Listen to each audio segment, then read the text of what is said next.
Like people say, we talked about this before. It's like, I don't want to do anything political, but even if you don't, believe me, your business is projecting a little bit one way or the other, and your customers are probably skewing one way or the other. You just have to look at it.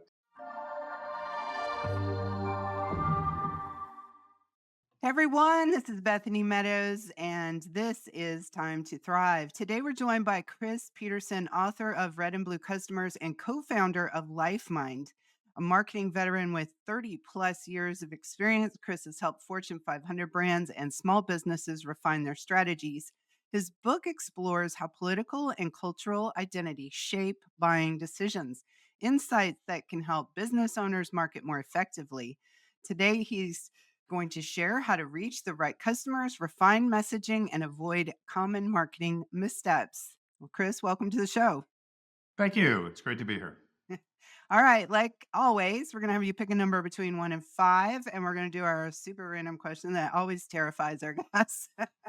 But I assure you, it's quite harmless. Yeah. So I always like the number three. Number 3. Okay. What is something you don't mind sharing with other people? That I don't mind sharing with other people. But I that I So that they're is like stumper surprising. questions. Yeah, yeah, yeah, yeah, yeah. That I If it don't was mind my sharing with dad, them. it'd be French fries, because if you try to steal one of his French fries, he would fork your hand. So Oh, okay, okay. he Yeah. didn't Well, mind so sharing his French fries. yeah, I don't mind sharing that I really like peanut butter pretzels. Peanut butter pretzels. Okay. You like the salty, savory thing going on. Okay, see, we learned Yes. something new about you. All right. I'm very fascinated with your book. Red and Blue Customers really explores the political identity that shapes buying behavior. And I've always drawn a parallel between the party that you align with to your parenting style. Mm. Yeah. No. I think Yeah. there's That's a good one. something to this idea that if we're attracted to a certain type of um, policies or a certain type of government, there's something to that in terms of our own values and the way we see the world and the way we see solutions to problems, right? So, what That's was right. the inspiration for you to write this book, and what surprised you most about when you did your research for it? Yeah. So the inspiration was it goes back to December 2020 when I was reading. I'm kind of a research junkie when it comes to human insight, and I was reading a Pew study about people who voted for Biden and Trump. And the interesting thing about the research study was that it was open ended, and it was just one question that said, what would you like the other side to know about you and what you think? And I read through about 50 or 70 of these open ended answers. And what struck me was that these were two groups of people who see the world a bit differently and believe different things. And what hit me was like, well, if they see the world differently, then how does that not affect what they buy? So that was the inspiration, and I dove into the topic, not knowing if there was really anything there, and I quickly found that the behavior of the two groups when it comes to what they buy, so the media they consume, the brands they align with, the products they buy, was quite distinct. I mean, obviously, still some overlap, but quite distinct between the two groups. And there's just a lot of research out there if you just spend the time to look for it. But And then I thought, okay, well, how do you make this actionable? There has to be some, like, to your point, like values. Like, what are the values that these two groups have in order to form their worldview? Because in the book, it focuses on liberal and conservative customers. I don't get into politics that at all. Really, it's really more because politics is a reflection of worldview. If I'm a well, liberal or that's a conservative rabbit hole person, anyway. If you went down that yeah, road, yeah, yeah. And all the research I read came from social psychology, social anthropology, and cultural geography, not political science. So, and once I realized that was the source of the insight, the whole world opened up, and it was just an amazing number of academic research studies that looked at liberals versus conservatives and how they operate. And so I plowed through all those and I developed 27 different values, 20 that differentiate the two groups in terms of how they form purchase decisions, and then seven that bring them together. They're kind of like American values. And then it gets into like, well, how do you apply these specifically to your business? How do you make it actionable? And once I got that framework down, I was like really excited because I've been in marketing for decades and I'd never seen anyone look at it this way, you know? And I think there are two reasons why people don't look at it this way. One is the two markets have really snapped into place over the last 20 years. It wasn't that long ago, 30, 40 years ago, when, for example, political parties had liberal and conservative wings. So the alignment between liberal and democratic and conservative and Republican wasn't there for quite a long time. Yeah, there was a But then they bigger kind of, independent group that could go either way. right, which honestly only gets smaller and smaller. Right. And there's even a great book written about it called The Disappearing Center by this Right. Alan Abramovitz. But anyway, a lot of things struck me. There were a lot of things that really just jumped off the page. The fact that the country, and this is going to seem obvious, is so evenly split between the two groups, which makes the two markets of equal size. And I looked into, I asked the question in the book, was one of these markets better? And it turns out that liberal customers, on average, have 20% higher income, but conservative customers have lower cost of living because of where they live. And when you factor in housing costs, higher rates of mortgages paid off, lower food costs, the two groups have equal spending power. And so, and if each group was a country, they'd be tied for 10th largest in the world. So they're two huge markets. Both are great markets. One is not better than the other. It really depends on what you're selling and who your customers are and what your market looks like. And so the book is about helping figure out what is the right market and like, are you projecting the right values in order to attract the market that you really need to go after? Well, I guess the first step for most business owners, if you're going to embrace this, I mean, I've done some pretty intensive workshops around marketing to women, and how the Hmm. gender difference between women and men, and how speaking different languages that appeal to each one. Generational marketing, each generation has their own set of values and Yes. things that this is to me is super interesting, that you've been able to break down, you know, red and blue kind of thing. And so the Yeah. first step I would think for most business owners is to like figure out which one their audience is in the Yeah. So yeah, it's a really simple first step. Like you first want to look at, are your customers more liberal or conservative? And then is your market more liberal or conservative? Those two things may or may not line up. And it's not that hard to do. You can look at like if your customers live more in urban environments versus more ex-urban or rural environments as a signal. You can look at age. Older Americans tend to be a little bit more conservative than younger Americans. And then doing the same thing with the market, because one of the most fascinating things that came out of the research was that, and this is where entrepreneurs really have a big impact, is the companies I studied, it became very clear that the founders put a cultural imprint on the business that lasts a long time. Okay. It's almost like a permanent cultural input, which includes founder values. And those founder values, they relate to a lot of things you just mentioned. They can relate to whether it's male or female or, generational. But worldview, as liberal or conservative, is also a huge part of it. And I found that it lasts. It affects the brand. It affects the marketing. So there's almost like this luck in some cases where the founders' values jibed with the market values, and that became a tailwind. And then there are other cases where it's the opposite, where you're fighting. You're not fighting the market, but it's almost like there's this disconnect. headwind.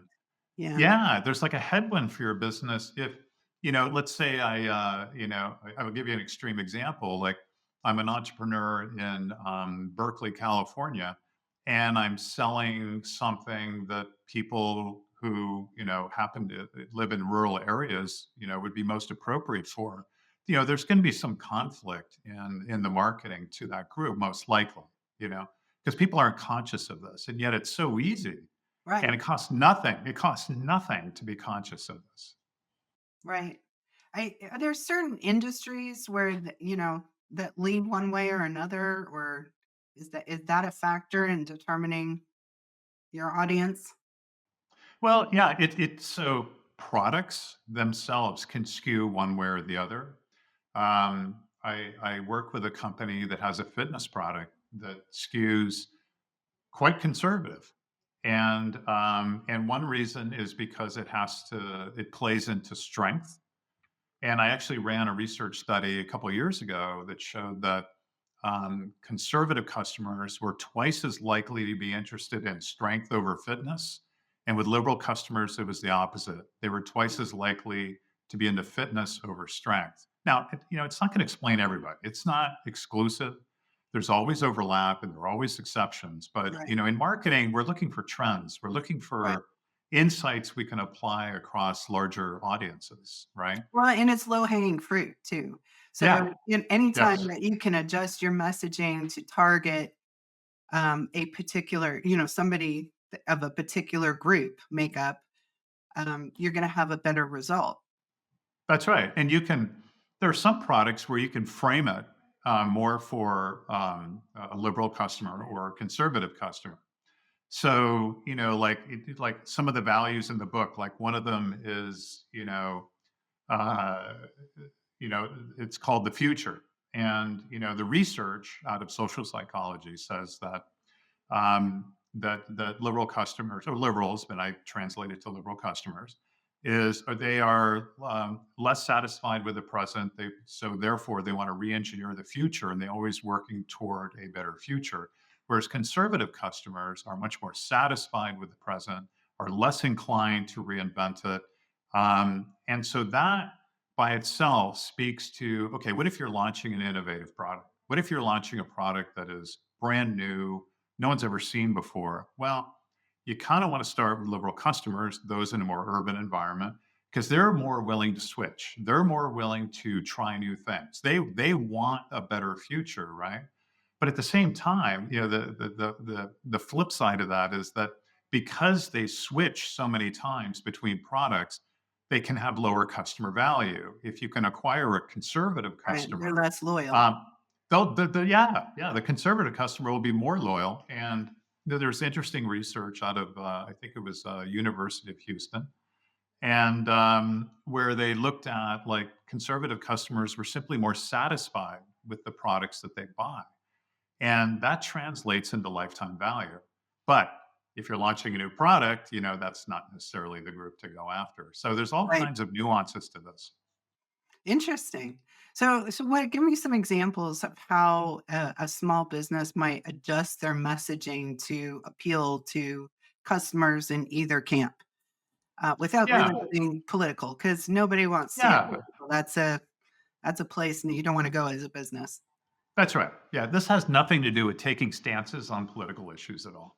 This is about appealing to a worldview, which is defined as how someone sees the world and what they believe to be true, which is made up of a set of values. So, if a company wants to appeal to more liberal customers, I gave you one example of, like, well, something more innovative and interesting. There are other things like self expression. In marketing, well, let me also mention that we performed a lot of research on the worldview differences between in marketing people themselves who create marketing materials. Mhm. And we used over $2 billion worth of voting data working with opensecrets.org. And we found that 68% of marketing people tended to be liberal. And on the flip side, 67% of salespeople tended to be conservative. So if you ever wondered why the two groups don't always get along, there's That's there's a potential interesting. answer. Yeah. Yeah. So as a result, sometimes you have these built-in biases. They're not conspiracies. It's just human Yeah. nature, right? It's just you have a set of values, you want to project it out. So Well, we part see of that with this, business owners too, where they their ideal audience in their mind is them That's right. when it's not them. That's right. Yeah, and I've done this my whole career. I mean, there's so many things I realize I do differently now, compared to over the last decades. But like, yeah, you look at your own marketing, you it looks right to you, it looks normal to you, but that's not the same as what looks right or normal to the customer. Right. Okay. And that's where big disconnects can happen. And quite honestly, if you watch any kind of national highly rated television and watch commercials, a lot of that is developed, quite honestly, by New York advertising agencies. And they tend to project a lot of liberal values, even though they have a national customer base, like these large insurance companies or car Right. companies. And it's just human nature. But let's say you're a small business owner or an entrepreneur. It really boils down to first you want to decide which market is the best for me. And the stance tends to be, well, I want to appeal to both because I don't want to make anyone bad. But that's not really the issue here because we're using values. We're using things like, and I'll just read down the list, like self-image, self-moderation, exploration, change boundaries, influences, purpose, visual styles, what winning means, what success means, what status means, what good and evil means. None of these have anything to do with political policy, right? Hmm. So, yeah, you want to, if let's say you're an entrepreneur who has an e-commerce operation, right? And you want to get a sense of like, okay, which audience do you want to go with? Or you can decide to go with both. And you can either segment the two groups with digital media, or you can just choose one. There's no wrong answer, really. But in the analysis we perform, every single customer has one group larger than the other. Some by a little bit, some by a lot. So I'm working with two companies right now where one has overwhelmingly conservative customers, and coincidentally, the other has overwhelmingly liberal customers. And so the goal then is to infuse the right values into the content paired with the targeting. And the targeting is very straightforward. It's geographic. You know, you can do these things quite simply. So if I'm, an entrepreneur, I want to figure out, okay, who are my customers now? What does my market look like? And then, okay, I'm going to frame it. So I don't know, we should probably pick a specific example of a product. Let's say I'm selling insurance or something. I don't know. Maybe I've got a regional insurance business or something like that. And I find that most of my customers are more conservative. Okay, maybe it's 60-40. Okay, and so I'm like, okay, let's see what I can do with conservative customers. What I might do is frame the insurance more as, okay, I'm going to protect what I have. And with the liberal customers, I might frame it more as, no, I'm gonna, insure my goods in order to have like a better future, so that I can do what I want in the future. And that's kind of a clumsy example, but you have to kind of work through, which ones apply the best. And then there are other things like influences, like what influences each group. And with liberal customers, it tends to be, quite honestly, Hollywood actors and celebrities, but also experts and people of a professional class, like who have eminence. Okay, and this is all comes out of the research. I'm not making this up. Right. And then for conservative customers, it's people who come from a more kind of hierarchical background, so military, business, sports figures can be, NFL quarterbacks. That works quite well. Whereas, sports on the liberal side, NBA skews very liberal, and so NBA players, are a great choice there. But when people choose like celebrity endorsements, I realize smaller businesses can't afford celebrity endorsements, but when they choose them, they don't factor this in. It has a huge effect on how a customer perceives a brand, a product, depending on who the spokesperson is. To a liberal, it makes perfect sense to have an expert speak on your behalf. But for a conservative customer, it's someone more familiar. It's someone who is more like them. It's someone who, they see as more like themselves as opposed Right. to someone, more expert. Interesting.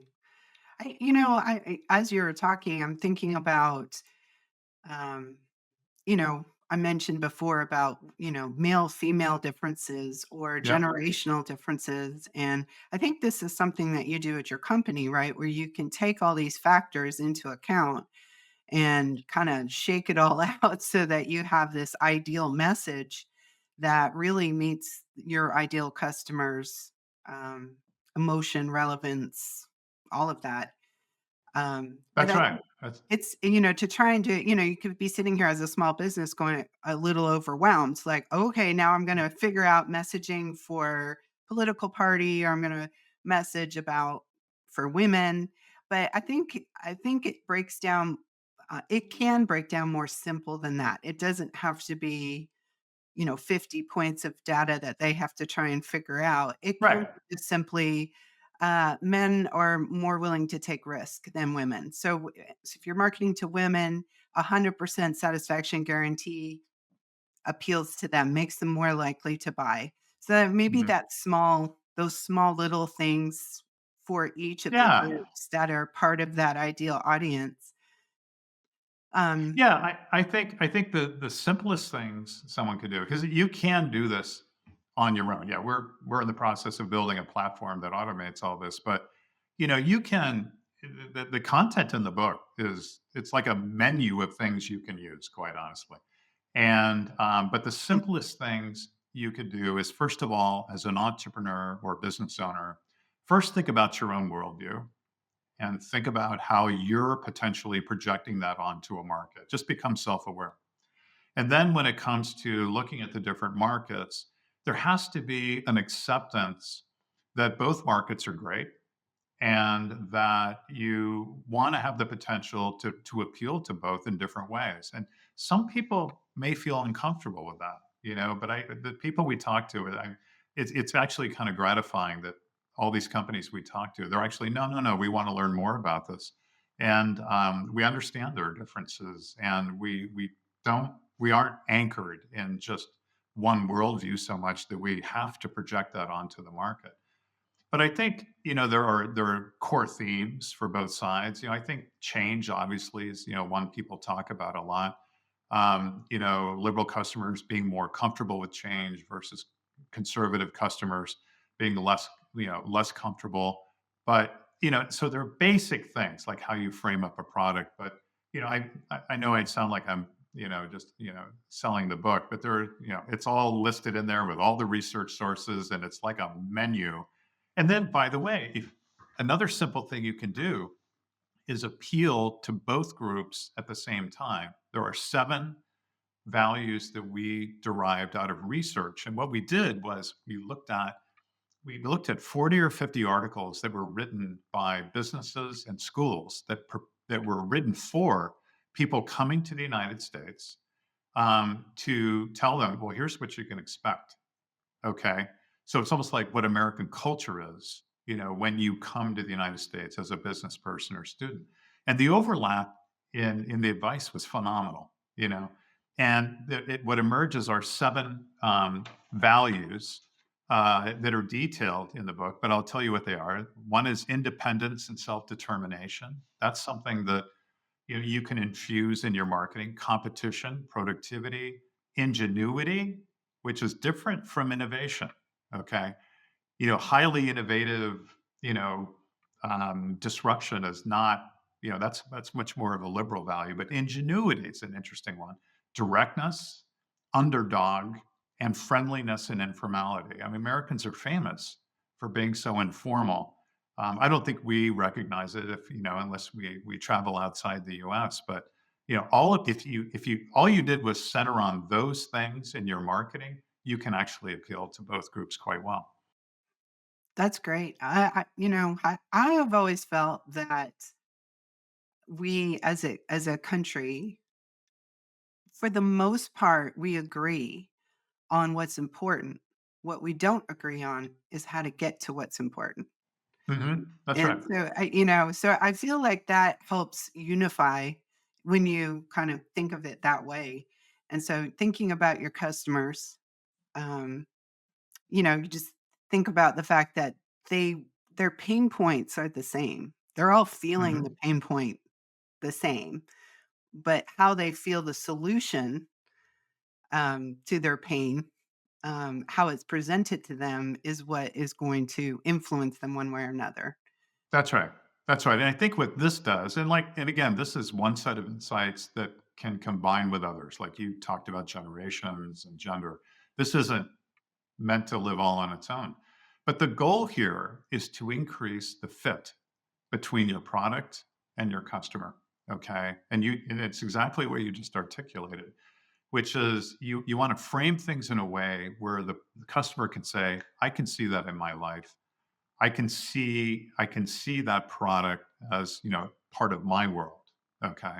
And there are a lot of different ways to do that. And I think in marketing, and I did this for decades, honestly, it's like there's this mentality like there's only one way to do that. There's only one insight, one way to position something. When in fact the country is far more pluralistic, the world is more pluralistic. And so what this starts to do is get into how do you market to subgroups in a more interesting way and think more about, with digital media, it's all possible. It's harder to do with broadcast television, but with digital media, you can do this without a lot of trouble. Can you think of any situation where a brand's message kind of backfired because they misunderstood their audience? Yeah.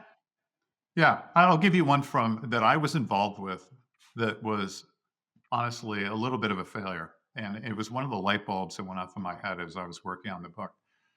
So I was working with a marketing agency at the time. We had a client who has a product in the mobile e-commerce space. So think of it as like eBay on mobile phone. And we actually created a pretty significant campaign for them. We did for several years. And we created a new one, and it involved the Super Bowl commercial. And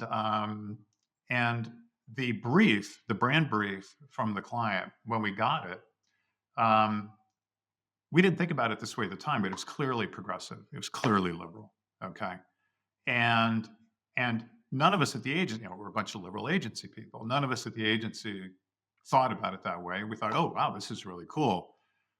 And so we went off and created, all this advertising, and yet at the same time, over the previous year, the client had told us that they do really well in red states. Okay. And we never knew what to do with that. We were like, well, that sounds like politics. We don't know what to do with that insight, so we never put the two together.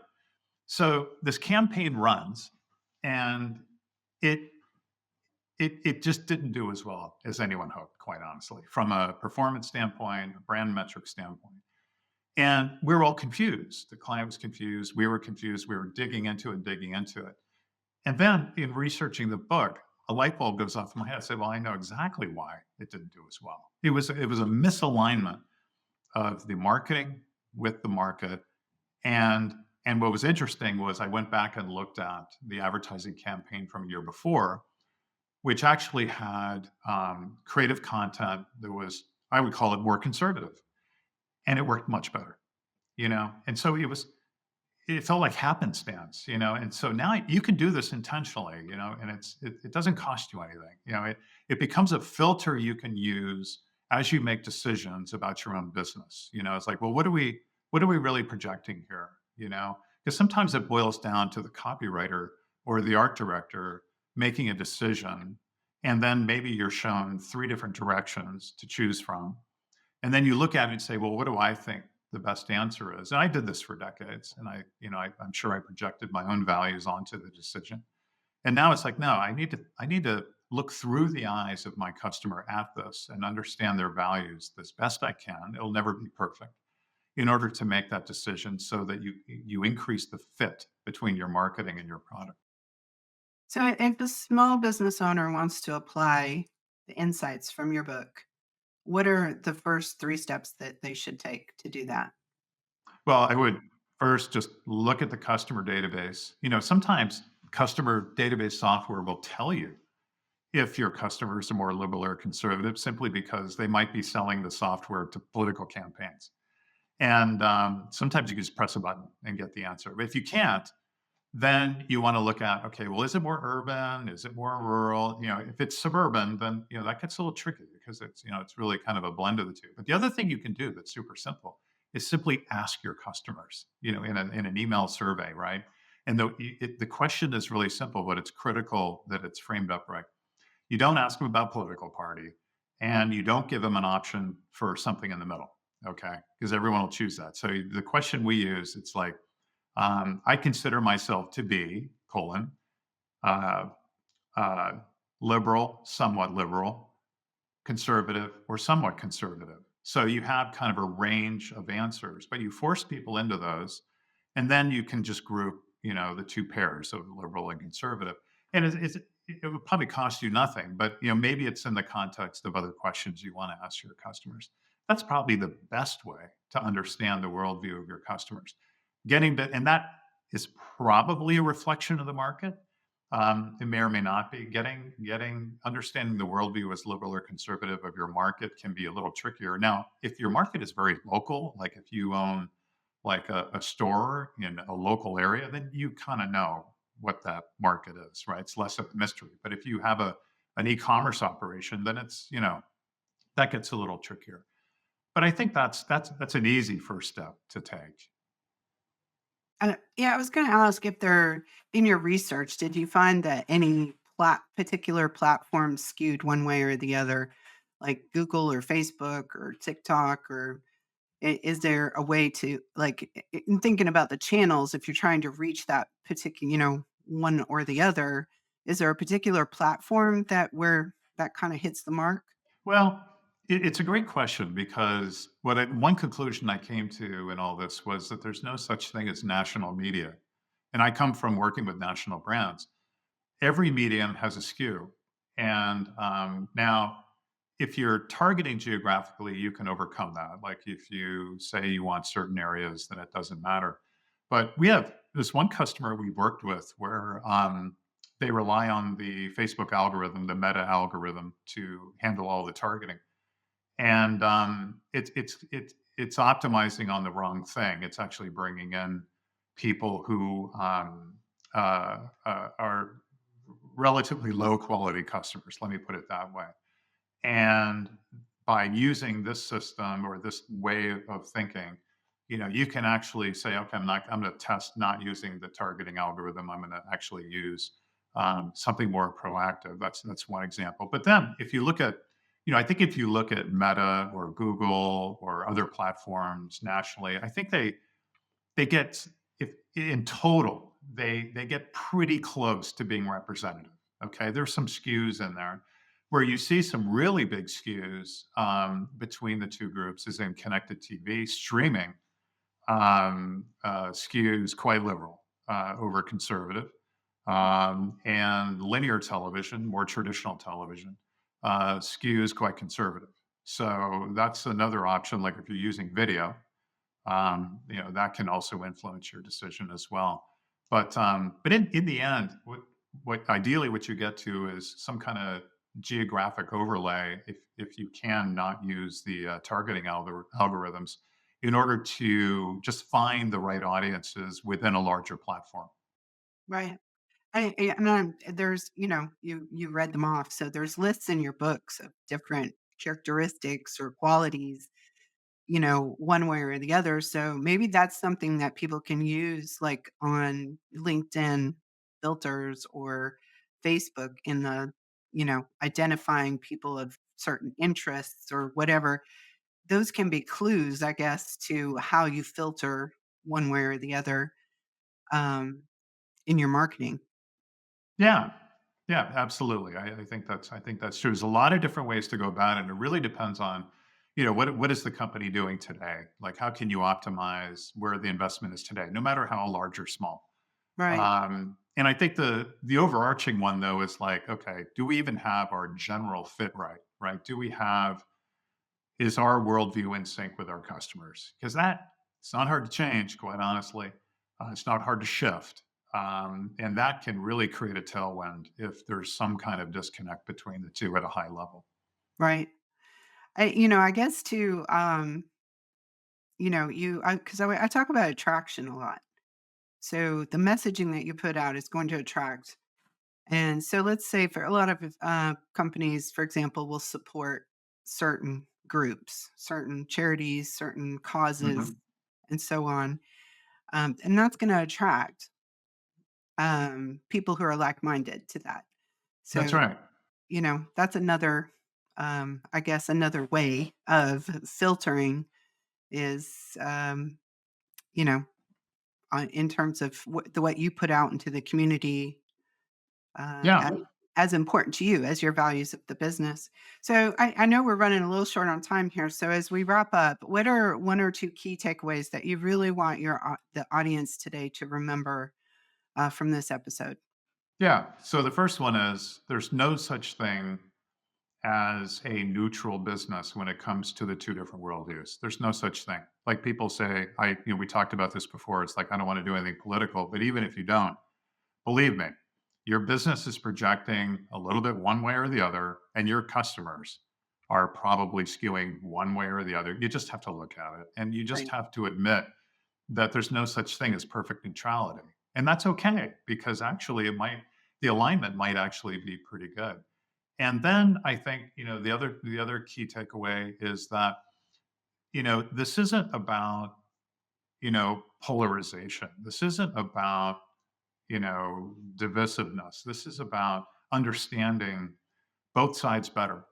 And, you asked at the very beginning of the podcast, like, was there any big insight that happened like in the middle of the research? And one of them was that the more time you spend understanding the other side, whichever side that is, the less divisive you become, the more you calm down, the more you understand that, oh, these are just two different ways of looking at the world. It happened to me as I was researching the book, and then my readers actually commented on it to me proactively.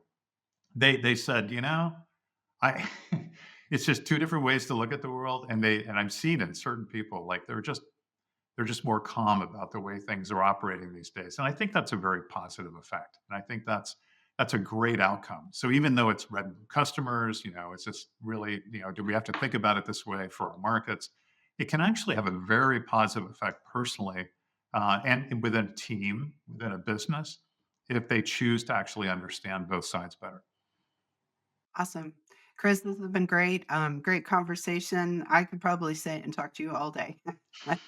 Why don't you let the audience know where they can find you, where they can get the book, and anything else you want them to know? Yeah, yeah. So the book, is on Amazon and Barnes and Noble, so it's easy to find there. Red and blue customers. And, if you want to learn more about some of this, there are also resources on our company website, which is lifemind.ai.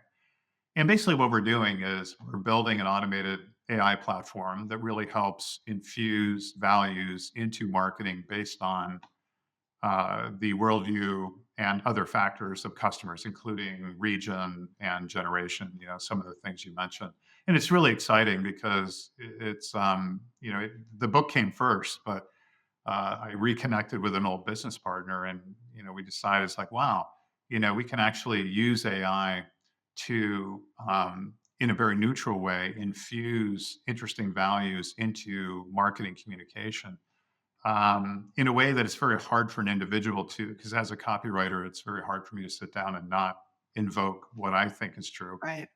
in what I create, And so anyway, it's kind of a big experiment. There's always stuff for free there if you want to try it as we work on the platform. Yeah, I find AI very interesting. And to your point, we're humans. Our bias is in everything that we do, whether we realize it or not. And so being able to use AI in order to remove that and truly look at it from a data standpoint is going to be very powerful for brands moving forward. Yeah, and I look at some of the output, and it's all based on the values that are selected for the business at hand and who the customers are. And I look at like headlines and paragraphs, and I look at things and I go, wow, I never would have written that, but I understand why it's that way. And it's kind of jarring to read marketing material that is so different from what you think. And yet when you can connect it to the insights, you're like, I get it. Okay. I see how this is a better fit for the audience at hand. Yeah, it's more than just give me a friendly tone. Right. Chris, That's right. thanks for being here. I appreciate you and your You insights. bet. The book again is Red and Blue Customers. So I'll put a link down so people can get to purchase that, and as well as to your website in down below in the description. So thanks for being here. You bet. Thank you for having me.